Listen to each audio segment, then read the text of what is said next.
Hello and welcome to What's on Your Mind, the podcast where we take 10 minutes to nerd about everything that's cool in the world of pedagogy, technology, and education. I'm David Morgan. I'm head of learning and community at Mindjoy, and with me as always is... It's Gabi. I'm the founder of and CEO of Mindjoy. At Mindjoy, we built a platform to build AI tutor bots that you can use with your classes to absolutely revolutionize your pedagogy. But we are both absolute education nerds, and this week we've decided to have a chat about the Bloom's Two Sigma problem.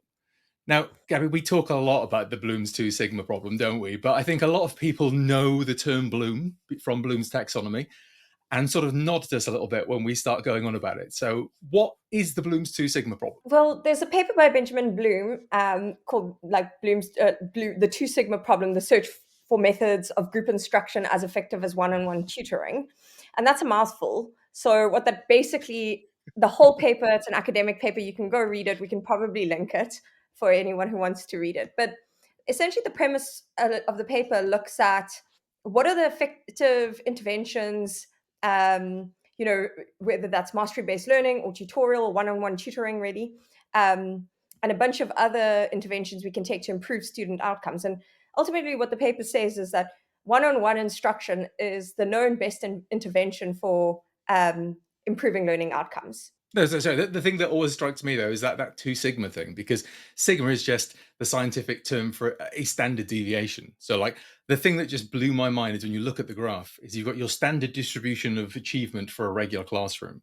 It's pushed up one standard deviation for mastery, but two for one-to-one instruction, saying that one-to-one tutoring is best. Yeah, that's a good point. Like, that's really good. Like, maybe we can also show that, right?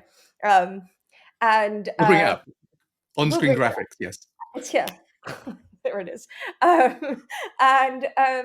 what's interesting about that is, well, one-on-one tutoring is very, very expensive, right? So what we're saying is for every subject, for every child, we would want a tutor, a one-on-one tutor, to be able to have yield the best possible results. Now, from an economics perspective and just a cost perspective, that is almost an impossible solution if we look at improving outcomes for students across the world. We're such a loss of teachers at the minute that it's getting difficult to even provide one teacher to a class of 30 in some places. So Yeah. That one-to-one instruction is just getting further and further away. Right. And that's a crazy one. If you just kind of look at, I always find it really interesting and like encourage people to look at that when people are talking about learning outcomes and poor,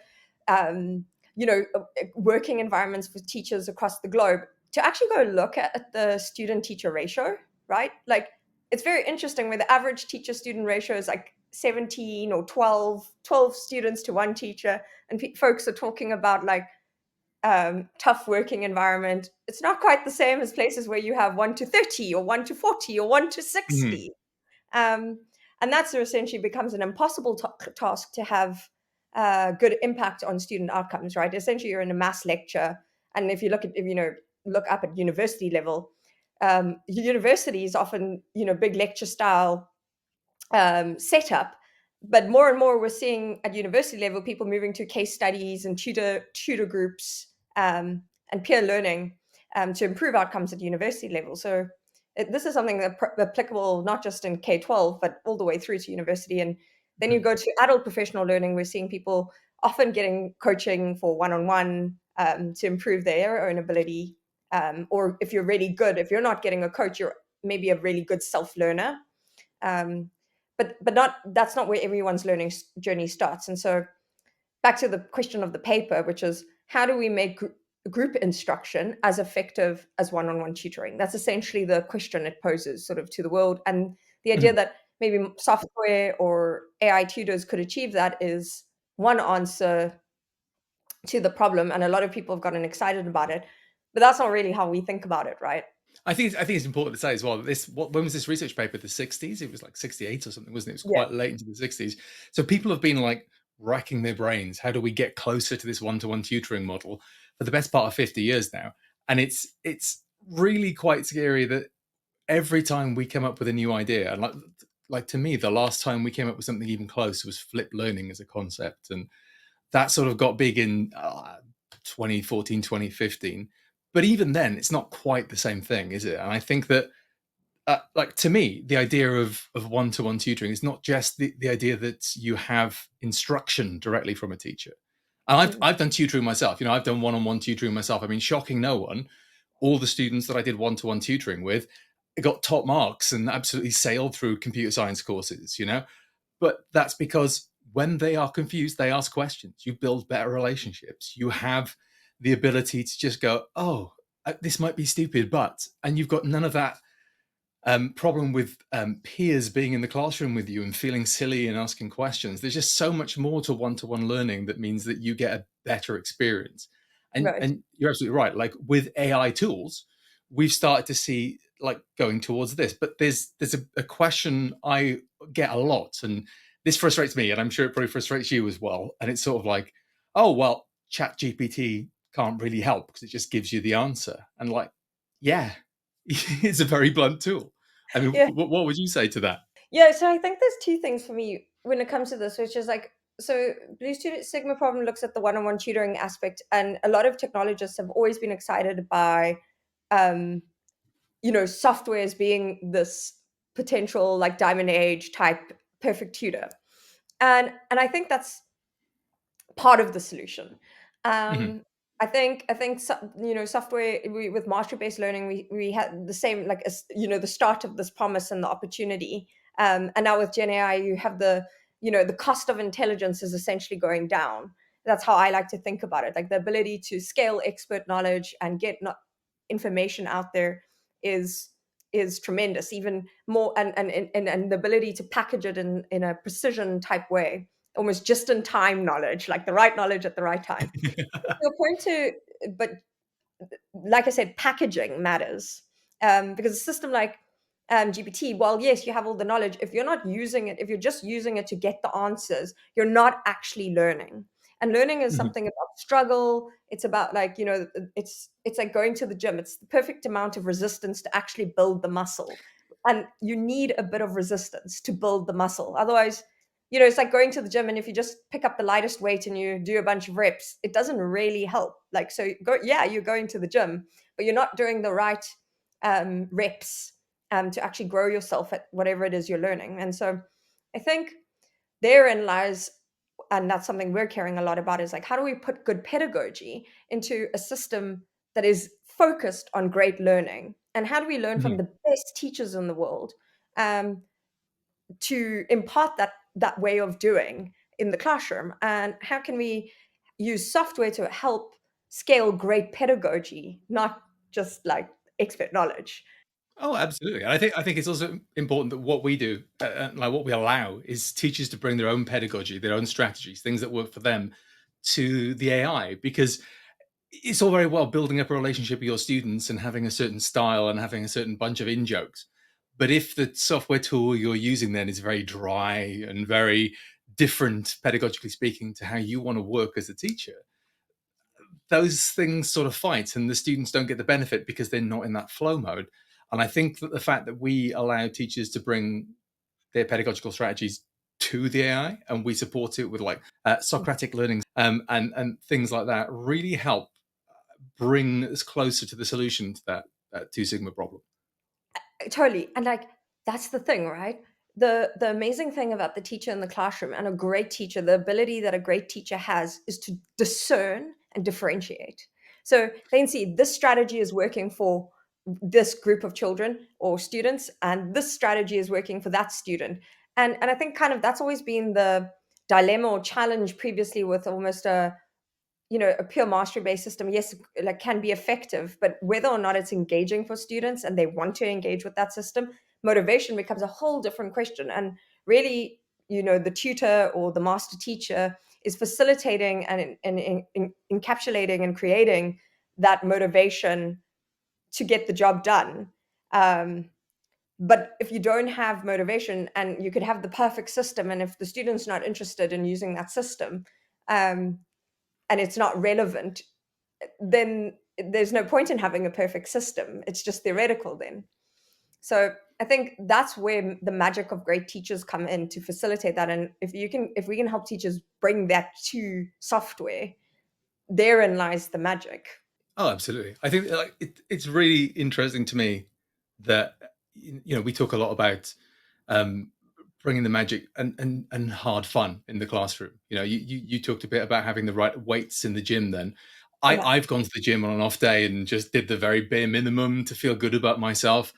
And I feel that, like, the point of one-to-one tuition, the reason that two sigma problem is so difficult to get close to the one-to-one tuition with, is because it's a combination of factors. It's the style, it's the relationship you have, it's the fact that questions can be asked at any time. It is the customization of the learning directly and uniquely to that student. And what AI enables, and I mean, the reason I was so wowed the first time I used it properly in the classroom was just it absolutely enables that customization. It absolutely enables me to say, okay, this group of students, they are really, really knowledgeable at X, Y, and Z. They need a bit of support with this.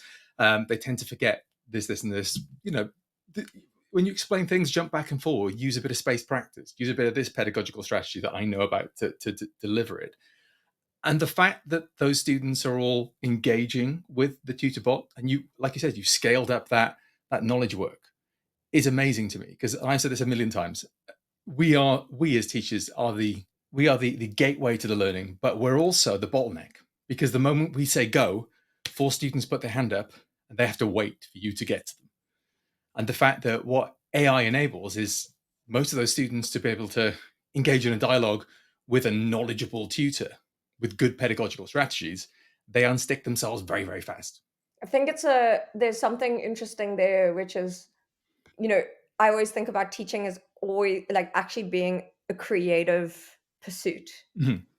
For great teachers, it's actually about creative problem solving in a classroom setting. That's actually what's going on. And this like picking of the right strategies in the right moment, that's really what that's about. And that's really, really hard to embed in a system. But if we can figure that out, if we can figure out how to encapsulate the best practices, understanding what a student's need is, the teacher's goal is, and create an enabling environment, then magic, like the magic of progress, can exist. um, and it's really, really like a social, like I think the one thing we like often miss with learning is that it's really a social thing, right? Even on a one-on-one tutoring level, a large component of that is about social learning. It's about the Mhm. relationship between you and the tutor, and that is so often overlooked.